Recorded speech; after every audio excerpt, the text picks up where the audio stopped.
Ողջույն Տիգրան։ Ողջույն։ Օրերս տեղի ունեցավ Հայաստանի երկրորդ նախագահ Ռոբերտ Քոչարյանի մամուլի ասուլիսը, որի ժամանակ մի քանի պնդումներ են արել, արժի դրանց անդրադառնալ։ Առաջինը խոսել է Վաշինգտոնյան համաձայնագրերի մասին, նշելով, որ բոլորն այդտեղ ինչ-որ բան են շահել բացի Հայաստանից եւ պնդում է արել, որ Նիկոլ Փաշինյանը ԱՄՆ-ում դեկորացիայի դերում է եղել։ Նրա նշած մտավախությունների մասին կուզեի խոսենք, ինչ ես կարծում առհասարակ Քոչարյանի այս պնդման մասին։ Տես, այն, որ Հայաստանի ձեռքբերումները այս պայմանավորվածությունից ամենակասկածելին են, դա ակնհայտ է։ Այդ մասին ամիսներ առաջ, շաբաթներ առաջ գրել էր նաև Ջեյմս Օբրայենը իր արդեն հայտնի դարձած հոդվածում, որում մի շարք ռիսկեր է տեսնում հատկապես Հայաստանի համար, բայց պնդել թե Հայաստանը ընդհանրապես ոչինչ չի շահել այս պայմանավորվածությունից եւս սխալ կլինի, որովհետեւ այնուամենայնիվ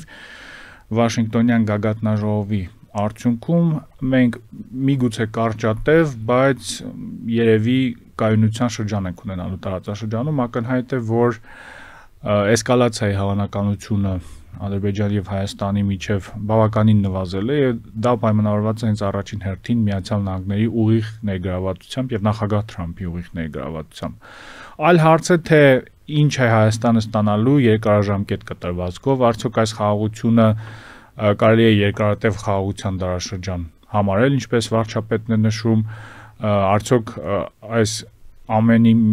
այս իրավիճակի եւ Թրամփի նախագահության այս ժամկետի հետ ուղիղ կապ կա, ինչպես իրավիճակը լինելու դրանից հետո Միացյալ Նահանգների ներգրավվածության աշխարհը եւ այլն։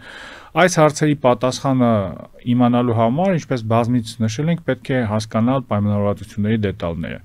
Այն, որ Վաշինգտոնյան հռչակագրի մեջ միասնավորապես ապաշրջափակման հարցով կա խնդրահարույց բառապաշար, եւս բազմիցս մենք նշել ենք նույն այդ անխոչնդոտ կապը Ադրբեջանի եւ Նախիջևանի միջև փոխադարձության սկզբունքի լղոզումը, բայց այս ամենով հանդերձ մեզ պետք են դետալներ, ով է վերահսկելու ճանապարհը, ով է ապահովելու անվտանգությունը, արդյոք տեղի է ունենալու ամբողջական ապաշրջափակում, չնայած Ռոբերտ Քոչարյանը նույնիսկ կասկածի տակ է դնում այդ ամբողջական ապաշրջափակման դերը Հայաստանի համար, նշելով, որ հարավային կոմունիկացիան ամենակարևորը, բայց ընդհանուր առմամբ կարծում եմ կարևոր է արդյոք օրինակ Թուրքիայի հետ հարաբերությունները բարելավելու են, բացվելու է Թուրքիայի հետ սահմանը։ Հայաստանի երկրորդ նախագահը իր պնդումների մեջ հիմնականում տնտեսական ինչ-որ վերլուծություններ է դնում, փորձում է ներկայացնել թե այս կամ այն ճանապարհի բացվելուց Հայաստանը ինչ շահում է։ Նա նաև նշեց, որ եթե այդ գիծը չհասնի մինչև Երասխ, ոչ մի օգուտ Հայաստանը չի ստանալու։ Այո, դա էլ կքննարկենք, արդյոք հնարավոր է այնինչ առաջարկում են, բայց այստեղ պետք է հասկանալ, որ խոսքը ոչ միայն տնտեսական դիվիդենդների մասին է, օրինակ Թուրքիայի հետ հարաբերությունների կարգավորումը ոչ միայն տնտեսության մասին է եւ ոչ այնքան տնտեսության մասին է, այլ այսպիսի վտանգավոր հարևանի հետ քիչ թե շատ նորմալ հարաբերություններ ունենալը, նույնիսկ եթե կան ինչ-որ խնդրահարույց հարցեր, այդ խնդրահարույց հարցերի կառավարումը եւ այլն։ Այսինքն, եթե օրինակ Վաշինգտոնյան գագաթնաժողովի արդյունքում իրական պրոգրես լինի հայ-թուրքական ուղղությամբ, չնայած մենք տեսնում ենք, որ այս պահին այդ պրոգրեսը չկա, կամ եթե ընդհանուր առմամբ բացում են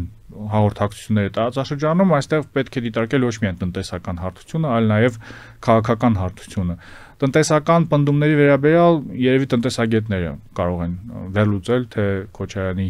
գնահատականները ինչքանով են համապատասխանում իրականության։ Հիմա անդրադարձ կատարելով դու խաղաղության մասին նշեցիր, Քոչարյանը նաև հայտարարեց, որ խաղաղություն չկա, կա ընդհանրապես զինադադար, որը մեկ մարդու ցանկությունից է կախված, նա նկատի ունի Ադրբեջանի նախագահին։ Այո, այստեղ ընդհանուր առմամբ եթե ընդհանուր ենք նայում պատկերին, էլի կարելի է ինչ-որ չափով համաձայնել այն գնահատականի հետ, որովհետև եթե Ադրբեջանը տեսականորեն ցանկանա խախտել այս ստատուս կվոն, ես չեմ կարծում, թե լուրջ ինչ-որ զսպող հանգամանքներ կան, որոնք կկանգնեցնեն նախագահ Ալիևին, օրինակ նոր էսկալացիա սկսելու կամ Հայաստանի նկատմամբ ինչ-որ նոր պահանջներ ներկայացնելու համար։ Բայց էլի այստեղ արդեն Ադրբեջանի շարժառիթներն են կասկածելի, այսինքն ինչու պետք է Ադրբեջանը գնա այդ քայլին, արդյոք այն ինչ ստանալու է Ադրբեջանը այդ էսկալացիայի արդյունքում ավելի մեծ է լինելու, քան այն դիվիդենդները, որոնք հիմա կան, օրինակ Միացյալ Նահանգների հետ երկկողմ հարաբերությունների խորացման հնարավորություն, ընդհանուր առմամբ կոմունիկացիոն տարբեր ծրագրերի մաս լինելու հնարավորություն, որովհետև եթե մենք վերցնում ենք այն տեսակետը, որ այս գործընթացը կարող է նպաստել նաև ընդհանուր առմամբ համաշխարհային ինչ-որ գործընթացների մաս դառնալուն, տարածաշրջանային օրինակ նույն միջանցքի մաս դառնալուն, պարզ է, որ այստեղ էսկալացիայի դեպքում հակամարտության ակտիվացման դեպքում Ադրբեջանը եւս կարող է դուրս մնալ այդ գործընթացներից, եթե խոսում ենք օրինակ հարավային ուղղության մասին, Ադրբեջանը հիմա էլ միջանցքի մասը եւ իր տարածքով է մեծաշում այդ միջանցքը տենում, այսինքն տեսականորեն այո, Ադրբեջանը կարող է ցանկության դեպքում խախտել այս պայմանավորվածությունները, Հայաստանը ոչինչ չի կարող անել այդ պարագայում, ես լսում եմ օրինակ իշխանական տարբեր գործիչների մեկնաբանությունները, որ նույն տրամաբանությամբ Հայաստանն էլ կարող է օրինակ վտանգել խաղաղությունը, Հայաստանը պարզապես չունի այդ հնարավորությունները, այդ ռեսուրսները, պարզ է որ Ադրբեջանն է ուժեղ կողմը այս տանդեմում, Ադրբեջանն է թելադրում պայմանները եւ ընդհանուր առմամբ եթե մի իրավիճակ ստեղծի, որ Ադրբեջանի ձեռնտու լինի խախտել այս նոր ձևավորվող ստատուս կվոն կամ խախտել Վաշինգտոնյան պայմանավորվածությունները, ես չեմ կարծում թե նույնիսկ Միացյալ Նահանգները ունեն այդ լծակները Ադրբեջանին զսպելու կամ կանգնեցնելու համար, բայց այս փուլում կարծես թե ադրբեջանական իշխանությունները շահագրգռված են հենց նոր ադմինիստրացիայի հետ հարաբերությունները կառուցելու համար եւ այդ առումով վերադառնալով արդեն առաջին հարցին, որ առնվազն կարճաժամկետ կտրվածքով երևի քիչ հավանական է, որ տեղի կունենա էսկալացիա, կարծում եմ այո, այս փուլում դժվար է ինչ որ հաստատված խաղաղության մասին խոսելը, որովհետեւ կան բազմաթիվ անավարտ գործընթացներ, խաղաղության պայմանագիրը չի ստորագրվել, դելիմիտացիան բարձ չէ, շարունակվում է, ինչ ուղղությամբ է շարունակվում, արդյոք ամբողջական կլինի, Ադրբեջանում դեռևս պահում են հայ ռազմագերիները, այսինքն մի շարք չլուծված հարցեր կան եւ այդ առումով իշխանական կողմի այս պնդումները, որ խաղաղությունը հաստատվել են, պետք է միայն նախընտրական պրիզմայով դիտարկել, բայց ընդհանուր առմամբ, եթե մենք խաղաղությունը դիտարկում ենք որպես պատերազմի բացակայություն, այսինքն ամենամինիմալիստական մոտեցմամբ ենք գնահատում, այդ առումով ինչ որ ժամանակավոր խաղաղություն կարելի է ասել, որ հաստատվել է։ Իսկ Քոչարյանի հնչեցրած միտքը այդ գիծը, հա, միջև երազ խասնելու հետ կապված այդ մասով ինչ ես մտածում։ Կարծում եմ դա իրատեսական չէ, որովհետև կա արդեն պայմանավորվածություն Հայաստանի եւ Միացյալ Նահանգների միջև եւ դժվար թե հնարավոր է դա բանակցել եւ, չգիտեմ, այդ գիծը երկարացնել։ Երկրորդ խնդիրը այստեղ իհարկե այն է, որ Ադրբեջանը որևէ պարագայում թույլ չի տալու, որպեսզի սեփական տարածքում լինի ինչ որ օտարերկրյա վերահսկողություն կամ ինչ որ օտարերկրյա ներկայություն։ Կարծում եմ այս հարցը ակնհայտ է բոլորի համար եւ այստեղ նույնիսկ Միացյալ Նահանգները չեն կարող որևէ ճնշում գործադրել Ադրբեջանի նկատմամբ, որպեսզի այդ Թրամփի ուղին օրինակ շարունակվի Նախիջևանի տարածքով հասնելով երազք։ Միգուցե քաղաքական տեսանկյունից հաջող ինչ որ փաստարկ է, որ տեսեք ինչու չեք բանակցել եւ ինչու չեք ներառել, բայց չեմ կարծում թե դա որևէ պահի իրատեսական տարբերակ է եղել, հաշվի առնելով կրկին ուժերի դիսբալանսը տարածաշրջանում, Միացյալ Նահանգների ներգրավվածության աստիճանը եւ ընդհանուր առմամբ նույնիսկ Միացյալ Նահանգների լծակների ծավալը մեր տարածաշրջանում, այնպես չի որ Միացյալ Նահանգները օրինակ շատ մեծ լծակներ ունեն Ադրբեջանի նկատմամբ, լուրջ առևտրաշրջանառություն երկու երկրների միջև չկա, դժվար թե կոշտ ինչ որ գործիքներ կիրառվեն, միակ տարբերակը երևի ինչ որ արդեն անձնական պատժամիջոցների կիրառումն է կամ չգիտեմ հաշվի համարների սառեցում, բայց տեսել ենք որ նույնիսկ նախորդ դեմոկրատական ադմինիստրացիան, որը ավելի վատ հարաբերություններ ուներ Ադրբեջանի հետ, որի իշխանության տարիներին մեծ հաշվով տեղի ունեցավ էթնիկ զտումը եւ հայտարարում էր, որ դա կարմիր գիծ, նույնիսկ այդ ադմինիստրացիան չգնաց այդ քայլերին, այսինքն ինչ որ պատժամիջոցներ չկիրառել, եւ այդ առումով պարզ չէ թե օրինակ ով պիտի ստիպի Ադրբեջանին կամ համոզի Ադրբեջանի, որ իր տարածքում ընդունի օրինակ այդպիսի պրոյեկտ TRIP Ադրբեջանի համար դա տեսնում ենք որ կարմիր գիծ է, նույնիսկ նույն դիտորդների եվրոպական պարագայում Հայաստանի տարածքում նրանց տեղակայված լինելը խնդրահարույց է Ադրբեջանի համար եւ այդ առումով այս գնահատականը իհարկե չեմ կարծում որ իրատեսության է։ Գուցե ինքը պատկերացնում է դրա իրականացումը։ Քոչարյանը դե պատկերացնել կարելի է պատկերացնել, բայց իրողությունները այնպիսին են, որ կրկնվեմ, որ դժվար թե այդ ամենը հնարավոր լինի կատարել, նույնիսկ եթե Քոչարյանը լինի իշխանություն։ Քոչարյանը նաև անդրադարձավ նոյեմբերի 9-ի փաստաթղթին, ինչ որ չափով համեմատություն արեց Վաշինգտոնյան այս բանակցությունների եւ համաձայնագրի հետ, նշելով, որ առաջինը, այսպես ասած, երազանքի փաստաթուղթ է, հա, ինքը դիտարկում, որքանով է համաձայն այս բնդման հետ։ Այո, համեմատելով, նա նշեց, որ համեմատելով Վաշինգտոնյան փաստաթղթերի հետ կամ փաստաթղթի հետ նոյեմբերի 9-ը իրազանքի փաստաթուղթ կարելի է համարել։ Տես, նոյեմբերի 9-ի փաստաթղթի համեմատությունը այս փաստաթղթի հետ կախված է ժամանակահատվածից։ Եթե մենք համեմատում ենք նոյեմբերի 9-ի փաստաթուղթը, որը գոյություն ուներ 2020-ից 23 թվականը ընկած ժամանակահատվածում կամ նույնիսկ ոչ թե 23 թվականը ընկած ժամանակահատված, մինչև Լաչինի միջանցքի օրինակ շրջափակումը, երբ Լաչինի միջանցքը գործում էր Հայաստանի եւ Լեռնային Ղարաբաղի միջև կապ կար։ Իսկ հենց փաստաթուղթը գործում էր, որը հիմա չի աշխատում։ Այո, այդ ժամանակահատվածում ակնհայտ է, որ ավելի նպաստավոր փաստաթուղթ է այն առումով, որ գոյություն ուներ Լեռնային Ղարաբաղը հայերով բնակեցված, քիչ թե շատ նոր ստատուս քվո էր ձևավորվել, բայց այն պահից, երբ այդ ստատուս քվոն Ադրբեջանը սկսեց ոչնչացնել, այսինքն արգելափակելով Լաչինի միջանցքը, մեծ հաշվով շրջափակելով Լեռնային Ղարաբաղը եւ վերջում էլ էթնիկ զտում իրականացնելով, խոսել նոյեմբերի 9-ի առավելությունների մասին անիմաստ է։ Եթե մենք նոյեմբերի 9-ի փաստաթուղթը դիտարկում ենք միայն 9-րդ կետի համատեքստում, այսինքն վերցնում ենք նոյեմբերի 9-ի փաստաթղթի 9-րդ կետը եւ համեմատում ենք, թե ինչ է գրված Վաշինգտոնյան փաստաթղթի մեջ, այստեղ ակնհայտ է, որ Վաշինգտոնյան փաստաթղթում կան մի շարք առավելություններ հայկական կողմի համար, այսինքն այնտեղ սկզբունքները հստակ նշված են տարածքային ամբողջականության, ինքնիշխանության եւ իրավազորությամբ, ինչպես արդեն նշեցինք, այդ խնդրահարույց եզրույթը արտագաղթել է այդ փաստաթղթից նոյեմբերի 9-ի փաստաթղթից եւ հասել է Վաշինգտոն այդ անխոչուդոտ անցման վերաբերյալ, բայց այո, դժվար է այս փաստաթղթերը համեմատել, որովհետեւ այն նոյեմբերի 9-ի փաստաթղթի հիմնական մեծ հաշվով խնդրող առարկան այլևս գոյություն չունի Լեռնային Ղարաբաղը, եթե Քոչարյանը պնդում է, որ այս փուլում նույնիսկ նոյեմբերի 9-ի փաստաթուղթը ավելի նպաստավոր է, քան Վաշինգտոնյան հռչակագիրը, սա եւս իրատեսության դաշտից չի, այսինքն ես դժվար եմ պատկերացնում, թե եթե մենք նույնիսկ այս փուլում պնդենք նոյեմբերի 9-ի պայմանների կատարմանը, հնարավոր է վերադարձնել Լեռնային Ղարաբաղը, հնարավոր է ապավել մարդկանց վերադարձ, այնտեղ հնարավոր է ունենալ Լաչինի միջանցք, այս փուլում այդ առումով դժվար է համատել, բայց եթե տարբեր ժամանակահատվածներում ենք համատում, իհարկե այն ժամանակ, երբ կար Լեռնային Ղարաբաղը, երբ կար անխափան կապ Հայաստանի եւ Լեռնային Ղարաբաղի միջև,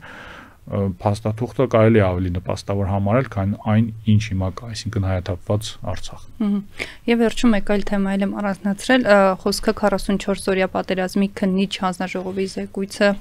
խորհրդարանի առաջին բաժին ուղարկելն է։ Ես տեղեկացնեմ, որ առաջին բաժին իրականացնում է պաշտոնական գաղտնի եւ հույժ գաղտնի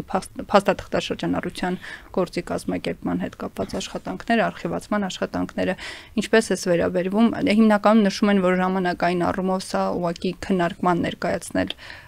սովորական գործառույթով օրակարգով անհնար է, ոնց է վերաբերվում այս որոշմանը։ Իրականում հիմա շատ հետաքրքիր հրապարակային բանավեճ է ընթանում քննիչ հանձնաժողովը ղեկավարած Անդրանիկ Քոչարյանի եւ ազգային ժողովի նախագահ Ալեն Սիմոնյանի միջև, ով ինչպես հասկանում եմ եւ կայացրել է որոշումը արխիվացնել զեկույցը։ Անդրանիկ Քոչարյանը պնդում է, որ իրավական որևէ հիմք չկար այդ որոշումը կայացնելու, Ալեն Սիմոնյանը հենց այդ փաստարկն է բերում, որ ժամկետը անցել է եւ այլն, բայց այստեղ իհարկե մենք իրավաբաններ չենք եւ չենք կարող խորանալ իրավական այդ մանրուքների, դետալների մեջ, բայց հետաքրքիր է, որ այս զեկույցը, որը տարիներ շարունակ ներկայացվում էր իշխանությունների կողմից, նաեւ ներկայացվում էր որպես շատ կարեւոր փաստաթուղթ, որը տարբեր հարցերի պատասխաններ կտա հանրությանը, այդ պատասխանները կտա, որը օգտագործվել է շատ ակտիվ նաև իշխող ուժի կողմից PR նպատակներով, մենք կարող ենք հիշել նույն Նիկոլ Փաշինյանի ելույթը հենց քննիչ հանձնաժողովում, որտեղ նա մի քանի ժամանոց կարելի ասել վերլուծություններ պատրաստել բանակցային գործընթացի վերաբերյալ եւ այլն, որ հիմա նույնիսկ այդ փաստաթուղթը, որը ի սկզբանե պարզ էր, որ չի կարող ամբողջական պատկերը ներկայացնել, որովհետև ներկայացնում է մեծ հաշվով միայն իշխանական տեսակետը, եւ ես կարծում եմ ընդհանրապես, որ այսպիսի զեկույցները պետք է գրվեն անկախ մարմինների կողմից, այսինքն նույնիսկ ազգային ժողովը, որտեղ իշխանությունը ունի մեծամասնություն, չի կարող օբյեկտիվ պատճառներով այդ աշխատանքը կատարել, բայց նույնիսկ այս զեկույցը, որը ամեն դեպքում միակողմանի կլներ, ամեն դեպքում շեշտը կդներ վերլուծական միայն, այսինքն պարտության պատճառների միայն մի գործոնների խմբի վրա, կառուցվածքային գործոնների վրա, միգուցե ինչ-որ իրենց սխալների մասին էլ ակնարկներ կան, բայց ակնհայտ է, որ միակողմանի կլներ, նույնիսկ սա չի ներկայացվում հանրությանը, Ես ենթադրում եմ, որ միգուցե